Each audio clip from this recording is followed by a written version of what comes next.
Kevin and Ryan back. It's always fun when the Knicks and Pacers get together. Going to take a look at their previous conference finals tryst starting in 94. Game 5 of the series. Reggie Miller doing the choke gesture to New York as Indy went up 3-2. The Knicks would then go on to win the next 2 games. They'd win the series in 7. Fast forward to a half a decade later, 1999 conference finals.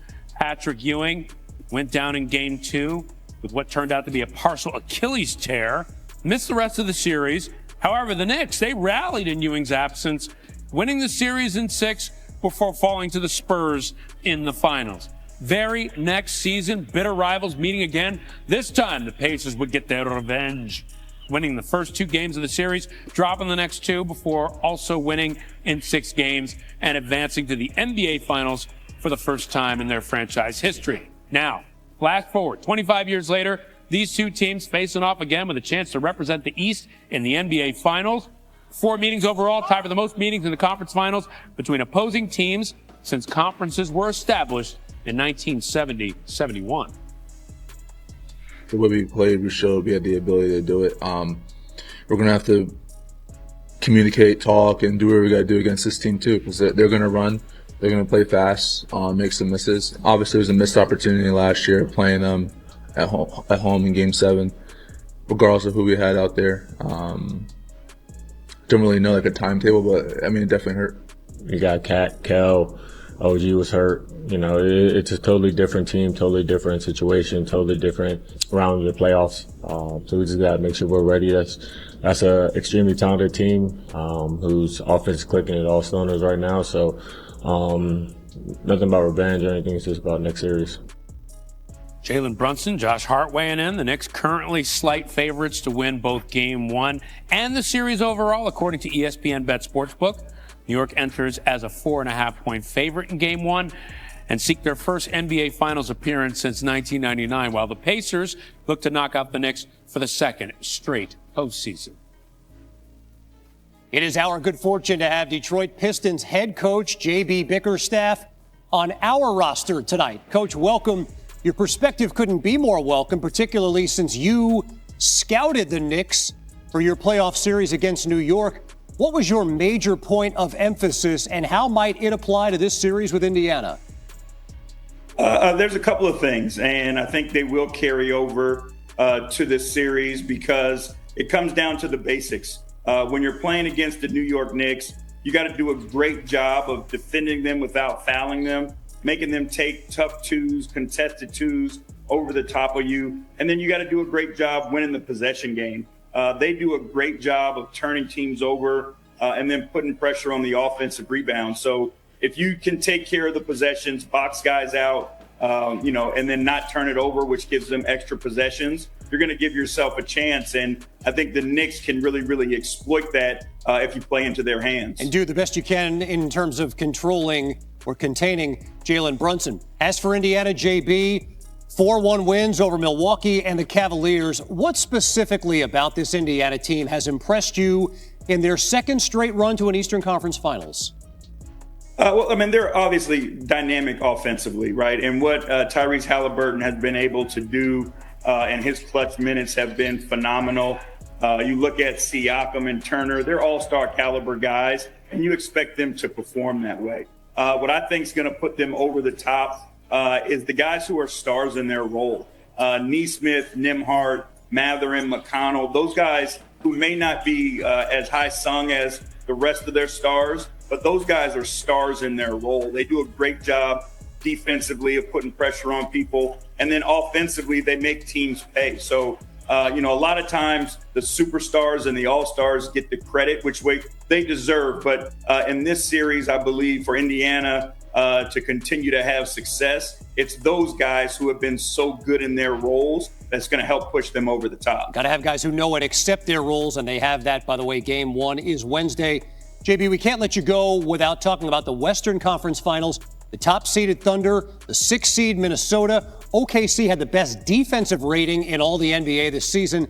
How might that impact the likes of Anthony Edwards and Julius Randle? It's what they hang their hat on, and you got to give them credit, right? When young guys are connected on the defensive end of the floor, it makes it extremely hard to deal with them and get wins versus them. And what they are is they're disruptors defensively. They've got individual guys, Lou Dort, Alex Caruso, who can just be disruptive on an individual basis. But then they've got a swarming defense. Nothing ever is one-on-one with them. When you're playing offensively versus them, it's always a 1-on-5 scenario with guys trying to come and hit you from different angles. When you turn your back, when the ball's in the air, they're very, very aggressive at swarming the basketball and creating those turnovers. So for Anthony Edwards, again, we know how elite he is offensively. Julius Randle, we know how elite he can be offensively. It's going to come down to the spacing, right? And with Minnesota, they can space you a couple different ways. Rudy Gobert creates a lot of vertical spacing. So his ability to catch alley-oops and play above the rim gives you the opportunity to space the floor that way.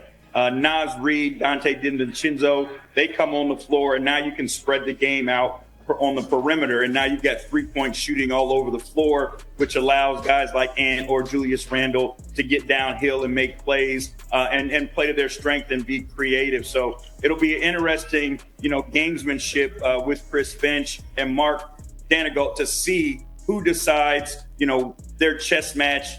Do we go big spacing? Do we go small spacing? And how their matchups play out in this series. JB, if this day job doesn't work out for you, man, you got a pretty good future here in broadcasting. Great insight from Pistons head coach JB Bickerstaff tonight on SportsCenter. The last time one of the four remaining franchises won an NBA title was 1979. That's when the Thunder were the Sonics. They won it all. The Knicks haven't won an NBA title since 1973. That's hard to believe. Indiana, Minnesota have never done it. We're also guaranteed, Ryan, a seventh different champion in as many years. First time that's happened in NBA history. Knicks superstar Jalen Brunson is fresh off a helping in the Celtics bid at a three-peat, or a two-peat, I should say, where he was all-world in pivotal moments, including a 39-point outburst in Game 4. What do you believe is on the line for the Brunson burner in this series? It was on the line for Jalen Brunson and a couple of his Villanova guys is, can the Villanova Knicks win a championship in New York?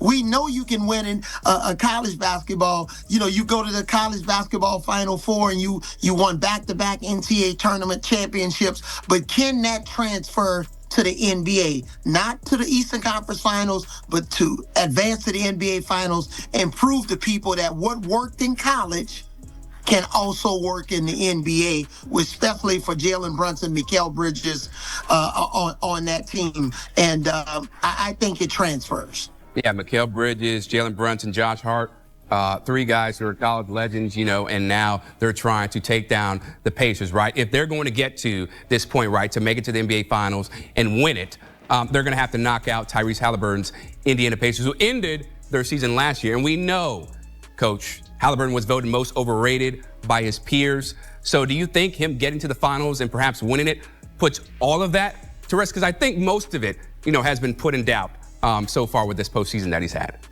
And I think what's at stake for Jalen Brunson is not only this series, trying to win this series and advance to the NBA Finals, is if you look in the future, he's not going to be the 12th man on our national team when we're going for gold in Los Angeles. He's going to be in the rotation. This guy played his role. He was a solid 12th man. Had guys like Steph Curry, who's probably not going to play in the Olympics moving forward, LeBron James. But this guy is vying for so much more, trying to win the championship and secure his spot to be in that rotation the next time the Olympics roll around and not just be that 12th man. All right, Avery, thanks so much for the time. Cannot wait to see how it all goes down in these conference finals. Appreciate you, man. And if you want to see what's really at stake for these teams, take a look at the last time they won an NBA title. That's a lot of nevers, right? For Knicks fans, it sure feels like never when you go without a title, win for 52 years. Thunder made the most recent finals appearance of this group back in 2012, but no title to show for it. Pacers' only appearance came back at the beginning of the new month. What's your favorite team? Comment below, and if you liked the video, please leave a like. This really helps the channel grow and brings you even more content. Oh, and if you're not subscribed yet, what are you waiting for? Click the subscribe button and activate the bell to receive all notifications. With each game, we noticed that the NBA is getting more competitive every day, and all the teams are looking for reinforcements to win the championship. And only here can you follow your favorite team daily with incredible content from different sources. Here on the channel, there are new videos every day with analysis, curiosities, and the best moments in basketball. That's it for today, folks. Thanks for following along. The NBA doesn't stop, and neither do we. Until the next video. NBA, the passion that connects us.